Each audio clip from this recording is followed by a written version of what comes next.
Dressmakers and friends, welcome again on this channel. In this video we are going to be learning how to make a bishop collar on a shirt. We are going to be cutting and then stitching. You will find this video helpful, so don't forget to give it a thumbs up and also leave me a sweet comment. Here is the shirt which you are going to be working on. Make sure that both shoulders of your shirt is actually joined before you create this. Even if you are doing it on a blouse, make sure that the shoulders are actually joined together. So once you are done, you are going to fold the entire neckline into half like this, and then you are going to take your measurement. Take a look at how I'm taking this measurement. You are going to follow the curve of the neckline to take the measurements. You will take the measurement once at first, then you will take the measurement separately. Take a look at how I'm doing this. I have the back measurements here, which I'm taking right now, and you are going to note that down, which is 3.5. And for this neckline also, the front is actually 6 inches. So once you have gotten that is the measurement you will use to actually draft out your collar. So get a fresh paper like this, note down that measurement. For the back is 3.5 inches and for the front is 6 inches. So at this part is going to be the center back of the collar, and that is going to be on fold. Remember that the back of the center back of your shirt or your blouse is on fold. Okay, so mark out the 3.5 and 6 inches just like this. So you should have something like this. Label it, the part that is the back, label it, the part that is the front, label it. So I'm just going to extend the line like this, and then afterwards you are going to mark out the height of your collar. You can do between 1 inch to 2 inches. That's totally fine by you. So mark the height of your collar like this, like how high you want the collar to be.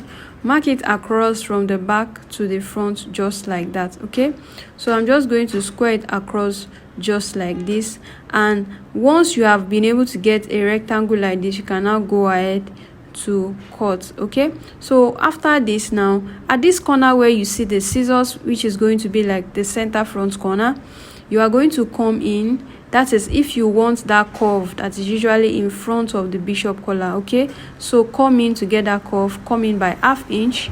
Once you have been able to draw out the curve, then you can cut out that ½ inch part. Just cut out the curve like that because you don't need it. So after this, make sure that you mark only the front into several parts. Okay, so I'm just going to be marking it into several parts. You don't really need to measure, just try to eyeball it and see that it's even. So this part that you see the arrowhead, okay, I'm going to be cutting. So don't cut it through totally. That part where the arrowhead is, don't cut it through. Take a look at how I'm doing it. Okay, so now once you have this, take note that we did not do anything to the back, just the front. So do it for the front, and then you are going to be overlapping this by 1/4 inch, just as I've shown you. Okay, so 1/4 inch to 0.5 centimeter will be perfect. So you are now going to overlap it, and then you are going to tape it down just like that. So make sure that whatever you take for this first section is what you are going to take for all other sections that you have cut into parts. And remember, we didn't do anything to the back measurement. Just follow through with what I have showed you just like this. That's the reason why this video is very detailed, so that you do not miss out on anything. So you should have a curve like this. Because we didn't do anything to the back should be straight, then the front should be curved.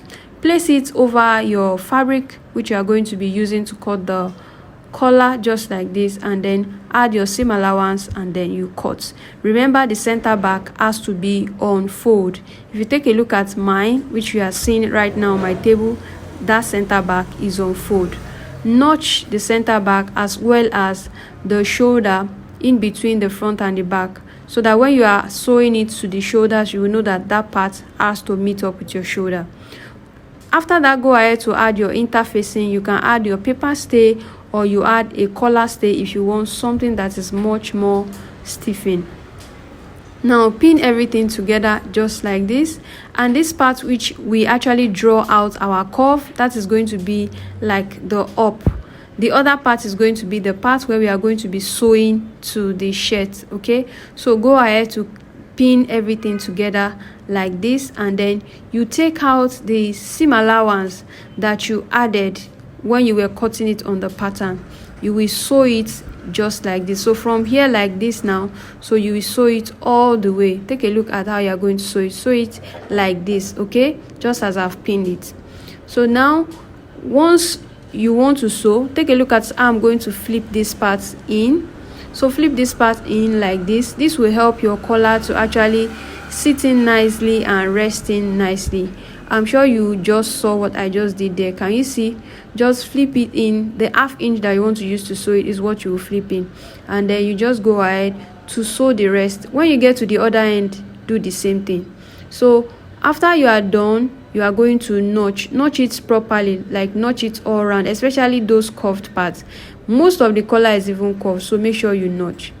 After notching, that part that is going to be the inner part, which is the part that you did not fold in when you were sewing, that is now going to be your lining. All right, so just follow through with how I'm doing it. So once you have stitch it down, top stitch like this or under stitch, and then you now go ahead to give it a good press so that it sits nicely.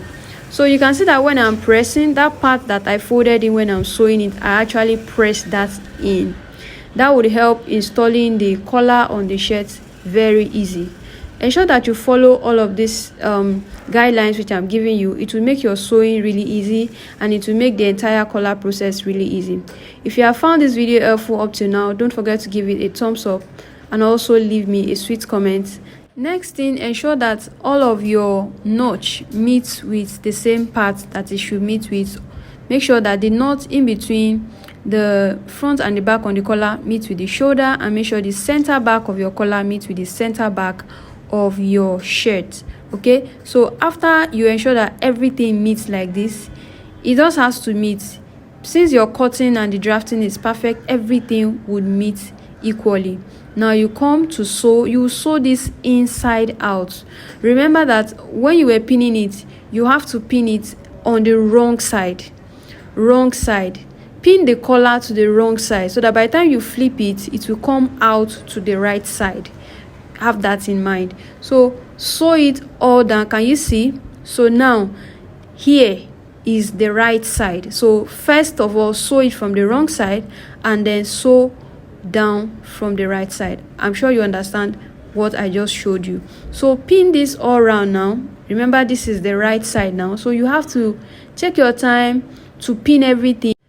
Make sure that all of your notches meet just as you have done. Take your time to pin it, and then you will now sew. This is the right side, like I said, so it has to be very neat.